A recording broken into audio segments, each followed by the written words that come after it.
नमस्कार, मैं कुमार शाह। आज मैं जिस विषय को लेकर आया हूँ उस विषय को आपके सामने प्रस्तुत करते हुए मुझे शर्म आ रही है और निस्संदेह आप जब इस वीडियो को पूरा देखेंगे तो आप समझ पाएंगे कि हम ऐसे समाज में जी रहे हैं जिस समाज में हम जैसे लोगों की जगह में मेरे ख्याल से नहीं है। एक ऐसी जमात हमारे बीच खड़ी हो गई है जो महिलाओं पर, लड़कियों पर जिस तरह की भद्दी टिप्पणियां करते हैं, जिस तरह की उन पर व्यक्तिगत रूप से लांछन लगाने की कोशिश करते हैं, मैं समझता हूं कि हम कितनी भी उनकी आलोचना कर लें लेकिन उन आलोचनाओं का उन पर कोई भी फर्क नहीं पड़ेगा। मैं बात करना चाहता हूं इस सरकार द्वारा समर्थित उस भीड़ का, जो भीड़ कोई भी उन्हें महिला दिख जाए, जो मोदी का विरोध करती हों, जो बीजेपी का विरोध करती हों, जो सरकार का विरोध करती हों, उस पर वो किस तरह की टिप्पणियां करते हैं वो इस वीडियो में मैं समझाने की कोशिश करूंगा।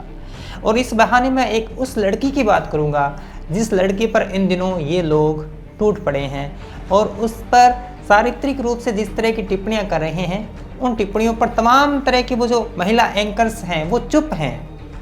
शायद उनकी जो बौद्धिक ज़रूरत है वो पूरी होती होंगी और सरकार तो चुप है ही। सरकार तो हमेशा से तमाशबीन रही है और अब भी वो तमाशबीन है।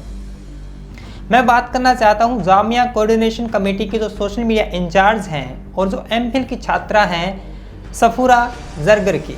दिल्ली पुलिस ने इसी अप्रैल को उसे रात में गिरफ्तार किया। गिरफ्तार क्यों किया उसको लेकर मैं चर्चा आगे करूंगा। उसे किन परिस्थितियों में गिरफ्तार किया है, क्यों गिरफ्तार किया है, यह चर्चा हम करेंगे। लेकिन आपको बता दूं, जिस सिलसिले में उसे गिरफ्तार किया है उस सिलसिले में उनके जो नेता है भाजपा के, दिल्ली में दंगे भड़काने की कोशिश में कपिल मिश्रा का कितना बड़ा योगदान था वो बाहर घूम रहा है। अनुराग ठाकुर ने किस तरह की बातें की वो बाहर घूम रहा है। जिस व्यक्ति ने इन पर एफआईआर दर्ज करने की बात की, जो जज है, उसका तबादला कर दिया गया।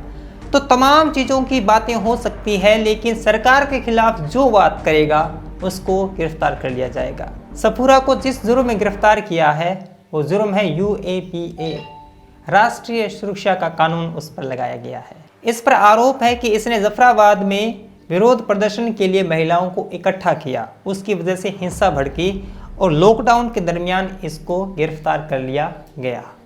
इसने अर्जी दाखिल की बेल की, उसको खारिज कर दिया गया। और अब खबर आ रही है कि जो सफूरा है, छात्रा है, ये प्रेग्नेंट है। यह खबर आते ही जो मोदी के समर्थक हैं, जो भाजपा के समर्थक हैं, एक जो ये जमात है, उसने जिस तरह की भद्दी टिप्पणियां इस लड़की पर की है उसे पढ़ते हुए मैं इस कार्यक्रम में पढ़ भी नहीं सकता क्योंकि अपने कार्यक्रम का एक लिहाज है, शर्म आती है।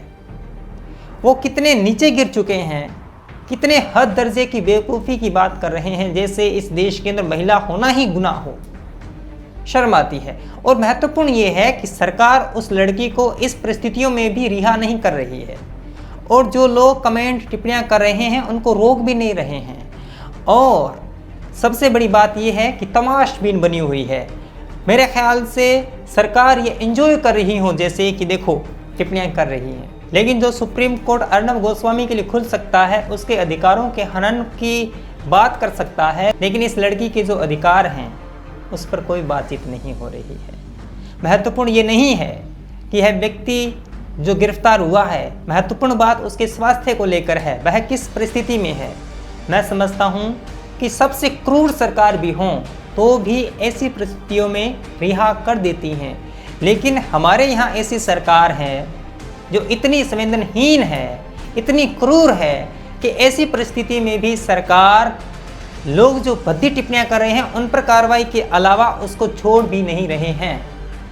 यह कार्यक्रम अगर मैं करूं तो किन शब्दों के साथ करूं, किन शब्दों के साथ इस व्यथा को आपके सामने रखूं। मुझे मालूम है कि आप भी और हम भी उसी समाज में रहते हैं जिस समाज में ये लोग रहते हैं, लेकिन इस समाज में भी ये लोग हमारे आसपास रहते हैं और कितने ख़तरनाक लोग हैं। हम चर्चा कर देते हैं कि वहाँ ऐसा हो गया, वहाँ ऐसा हो गया, लेकिन ऐसे लोग हमारे बीच बैठे हैं। मैं तो कहता हूं कि यह जो मैं बात कर रहा हूं इस लड़की के बारे में, इस लड़की के बारे में ऐसी टिप्पणियां मेरे आसपास के लोग कर रहे हैं, मैं दूर कहां जाऊं। और ये लोग हमारे देश के अंदर अपने आप को बुद्धिजीवी कहते हैं, अपने आप को ज़्यादा ही वो विचारक कहते हैं, लेकिन जब एक लड़की जिसके विचार उसकी समर्थित सरकार से नहीं मिलते और जो प्रेग्नेंट है उस पर ये भद्दी टिप्पणियां कर रहे हैं, कितने शर्म की बात है। एक तरह से प्रेग्नेंट होना इस जमात को बुरा लगता है, इसके लिए यह चीज़ घृणित है। मैं समझता हूँ कि पता नहीं ये अपनी माँ बहन के बीच रहते हैं या नहीं रहते, ये अपने परिवार के बीच रहते हैं या नहीं रहते, ये समाज के अंदर महिलाओं को देखते हैं तो क्या सोचते होंगे, इनकी सोच कितनी सड़ी गली है, ये कितने नीचे गिरे हुए लोग हैं जो हमारे बीच रहते हैं, हमारे घरों तक आते हैं। मैं समझता हूँ कि ऐसे लोगों को घर में भी प्रवेश नहीं होने देना चाहिए, इनको बाहर रखना चाहिए। ये जो बुरे लोग हैं जिन्होंने इस समाज को इतना बुरा कर रखा है, ऐसे सड़े गले लोगों को घर में दाखिल नहीं होने दीजिए। ये जो जहरीले और बदतमीज लोग हैं ये हमारे इस देश को खा चुके हैं, इन्होंने इस देश को खोखला कर दिया है। यह जो लड़की है, मैं जिसकी बात कर रहा हूँ सफूरा की, यह लड़की शादीशुदा है और प्रेग्नेंट होना, गर्भवती होना गुनाह नहीं है। लेकिन ये जाहिल लोग, ये बेशर्म लोग, इनको ये लगता है कि ये एक इम्तिहान है। अगर आप बीजेपी के समर्थक हैं, यदि आप मोदी के समर्थक हैं, तो आपको महिलाओं से नफरत करनी होगी, आपको महिलाओं के बारे में अपशब्द कहने होंगे, आपको हद से नीचे गिर के भी इस तरह की बातें करनी होंगी। इनको ये लगता है। तो मैं आपको कह देना चाहता हूँ, नरेंद्र मोदी का समर्थन आप संयत भाषा में किसी का विरोध करके, किसी को गाली दिए बगैर भी कर सकते हैं। किसी से प्रेम करने के लिए किसी को गिराने की आवश्यकता नहीं है, किसी के चरित्र हनन करने की आवश्यकता नहीं है। जाहिलो, आपको समझ आना चाहिए इस तरह की बात। आपको शर्म आनी चाहिए कि आप जब अपने घर में बैठकर अपनी माँ बहन से बात करते हैं तो आपको शर्म क्यों नहीं आती है जब आप दिल्ली की लड़की के लिए आप इस तरह की बातें करते हैं। ऐसे लोगों का बहिष्कार किया जाना चाहिए, ऐसे लोगों को घर में प्रवेश मत होने दीजिए। ये बहुत जाहिल लोग हैं जो इस समाज के अंदर जहर का काम करते हैं और ये इतने खतरनाक हैं। अपने बच्चों को, अपने घर को, अपने समाज को ऐसे लोगों से बचाइए जो पूरे देश के किसी महिला के आत्मसम्मान की रक्षा नहीं कर सकते।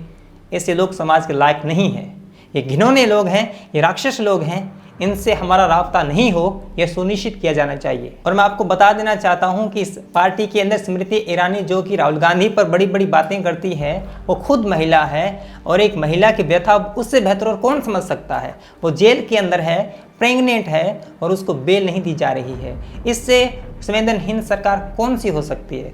मुझे याद नहीं आता कि इस तरह की ज़्यादती कोई सरकार करती भी होगी।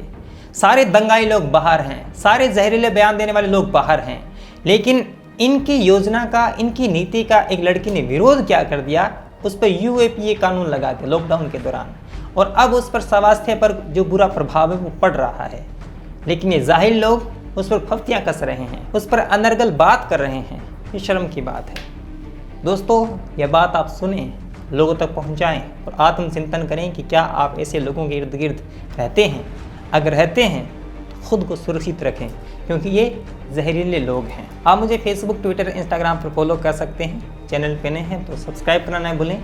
पास एक बेल आइकन है, उसको दबा दें ताकि नया वीडियो अपलोड होते ही आपको सूचना मिल जाएगी। यदि आपको मेरा काम पसंद आता है तो आप मुझे सब्सक्राइबर के पास एक ज्वाइन बटन है, उस पर क्लिक करके समर्थन कर सकते हैं। इसके अलावा आप पेट्रियन पे जाकर भी समर्थन कर सकते हैं, उसका लिंक मैंने डिस्क्रिप्शन में डाल दिया है। मिलेंगे ऐसे एक वीडियो में, तब तक के लिए धन्यवाद। सब्सक्राइब कीजिए कुमार शाम यूट्यूब चैनल को और बेल आइकन भी दबाना न भूलें।